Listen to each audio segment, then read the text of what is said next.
Hello and welcome to the Simpler and More Effective Labour Management for Financial Year 17 video for RBMs. It's just important before we start that I set out that the GMs will also be receiving a video and some slides today with the same sort of detail, just missing out the RBM specific information. And you'll also find attached to your email a PowerPoint deck. At the back of that deck you'll find FAQs. On each of the pages you'll find notes pages, and at the end something you might find really helpful is an actual timeline by day for next week of the key changes. So when do old reports start, when do new reports start, etc. So when you get a chance to have a quick look at those, I think that'd be really helpful for you. So for the purpose of this video I'm just going to talk through the key changes, and some of it you'll have seen a summary of before. But this really brings everything together, and there's just a few new bits, particularly around the SharePoint target sharing process. So off we go.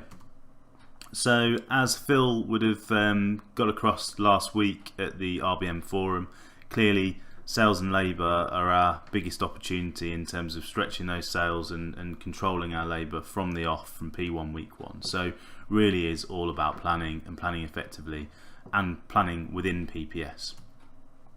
And turning that plan into a contract and using that term with the GMs, a contract of sales and labour spend. They go then turn that contract into a PPS plan and build that within the system. Absolutely hugging those graphs and being as effective as possible with the sales and labour plan that they're entering. And then an absolute mandate to our team is 2 weeks of labour rotas up on those notice boards at all times. And then they might want to also think about sharing those on social media platforms, so WhatsApp, local Facebook pages, so that everyone knows exactly when they're working as much as possible. And then really turning all of that into a plan that we can deliver.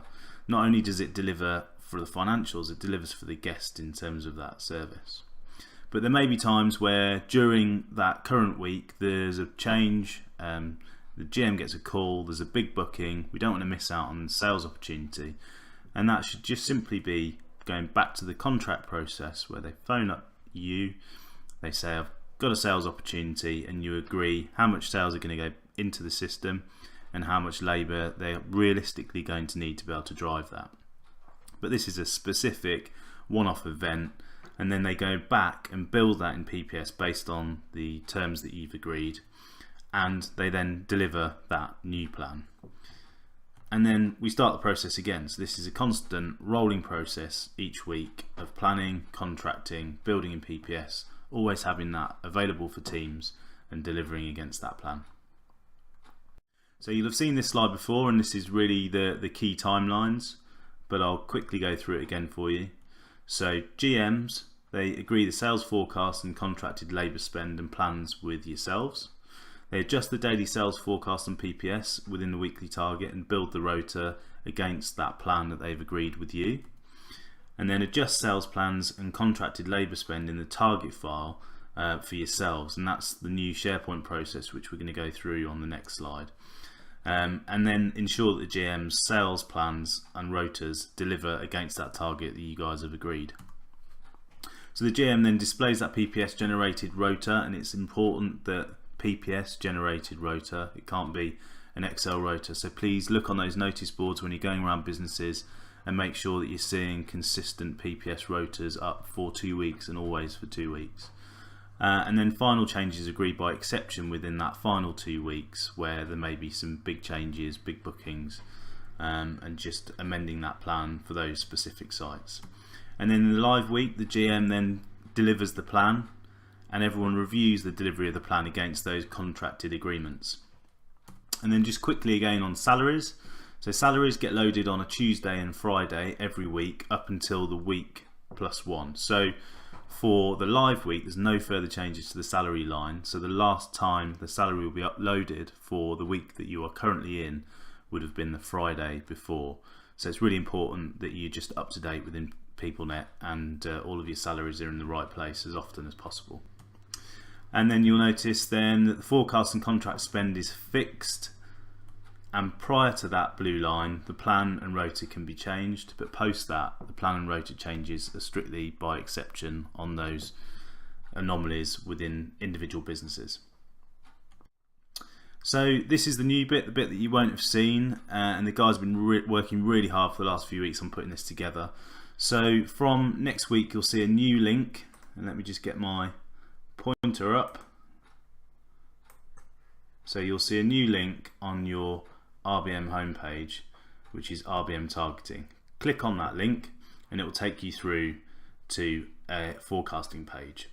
And there's some steps here, 1 through to 6, which explains what each section's for, but I'll take you through that quickly now. So these are your fixed targets on the left hand side. So a bit like the spreadsheet you get at the moment, those are what your OD and finance manager have agreed for the brand and for the individual businesses.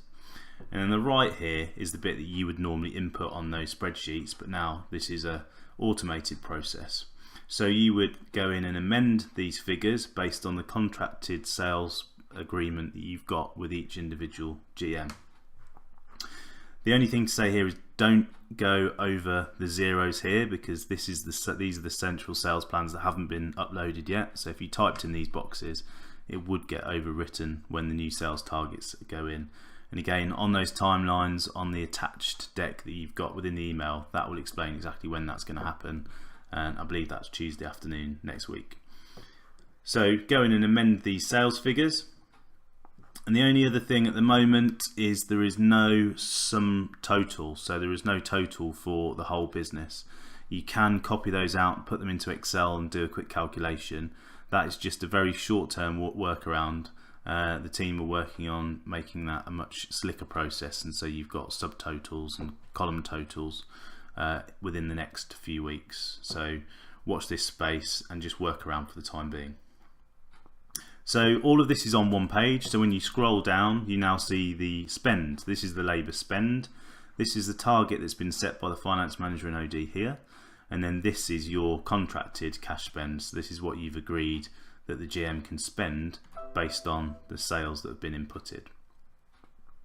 And then right at the bottom you'll have holiday backfill suspense. That's the budget that's been set, the budget's there, and you can play around with these as you like. So if you need to enter some more cash into a business for a reason, then you just amend this number and add it into this number here. Or you can leave it there and manage it as a suspense, absolutely up to you, whatever's going to work best. When we go into the new MAB app system, there'll be a specific tile for this, so you've only got a week to wait, and that will all be. So quickly, what will my PPS dashboards look like? Mainly for GMs, but for you guys as well, this will change within the PPS system itself. So all of this again is on one page. It's just scrolling down one page. You don't have to flip between different dashboards. So the planned pub district weekly sales and labour. This shows your sales plan for the week, your target sales, and those should match. So this column here and this column here should match, leaving you a 0 variance, because ultimately this is your contracted sales plan that you've had with your GM, and this should be the number that they've inputted into the system, and so you should have a 0 variance. The same goes for the cash spend. We've agreed a cash spend, you should have planned that cash spend, and we should see a few pounds here of variance at the very most. And so this shows what you have planned to spend, what your contracted spend is, and whether you're planning within that number or not. And then the planned schedule accuracy report is a new thing, and this is our new number. So this is schedule accuracy. You'll see here that you've got amber for anything under 80% and green for over 80%. So you really should be targeting at 80%. You've got drill throughs here, which will tell you where those accuracy numbers are coming from, but effectively it's how closely your plan is hugging those graphs within PPS when the rotor is built. So anything over 80% is probably a pretty accurate plan. Between 70 and 80 there may be a little bit of work to do to tidy up, and then below 70, particularly below 60%, it probably isn't a very good plan, and there'll be some fairly large areas of room for improvement. And so for yourselves, the RBMs have a shortcut on your dashboard.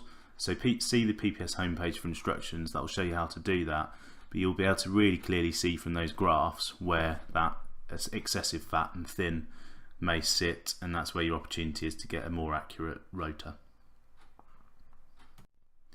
So what will my PPS dashboards look like continued? So the actual versus planned pub daily sales and labour report. So this is after the event. Report shows daily take, variance to planned sales, spend on labour and variance to plan. And your plan should be within your contracted spend, so delivering the plan will deliver the contracted number. And then the actual pub weekly sales and labour report. So this report's showing the last week's performance and displays variance to target, sales and contracted labour. And this is at the bottom of your main page in PPS. So this is reviewing how effectively did we deliver against the plan. And then what do the new reports look like and what do they tell me? So you've seen this slide before, I believe, but we'll quickly go through it again. So to start with, this is the targeting section. So how does the RBM GM contract spend and sales targets compare to the ODFM plan? So are you planning way over, way under, or against that? And then secondly, in the blue box here, does the GM have a good plan to deliver the contracted spend? So what does that look like versus the RBM target? And then the cost of the rota built in PPS. So what are they spending and what's planned in PPS? And the variance to the RBM contract. And then here will be the schedule accuracy. So how accurate is that specific business's schedule in PPS? And then finally, for review, this section shows the actual cash delivery versus a contract spend and sales forecast. So what's our actual performance against what we said we were going to do? So finally, what do I do and what can who can support me if I need help? So initially, anything that is wrong system-wise, you'd want to go to the IT guys. So that's if that's around the SharePoint, PPS.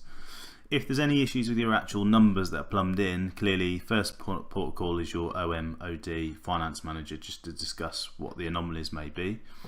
And then there's a lot of help on the PPS homepage, so detailed dashboard guides. There's change request forms if you've got changes to opening times, etc. And then there's detailed explanation of the salary cost process, which has obviously changed recently, so please refresh yourself on that. And then the labour standards pack. If you believe that you might have a wrong setup in a business, you can go and have a look at what the setup should be and familiarise yourself with that. And then just to reiterate, on the slides that are attached, all of the FAQs should hopefully cover off any major queries. The notes on each of the pages, and then just familiarise yourself with the timelines and changes for next week. So that's it for this one. Please do have a look at the GM page as well. That video will be very similar to this, but just explains to them, just so you understand what your GMs have been told as well. And then I just wanted to say a really quick thank you to Darren Slade, Ben Vinal, Bill Richford, Rebecca Valk, Neil Fellows, who've worked really hard in the last couple of weeks, turning all of this around, making this work, and ultimately these guys have done this work so that we never have to send loads of emails and tons of spreadsheets and do all that whole process. This will get slicker and slicker, automated process, and those guys have been working really hard for Dave Blackhurst to turn this around for you. I hope you get a massive benefit out of it. All the best and speak soon. Goodbye.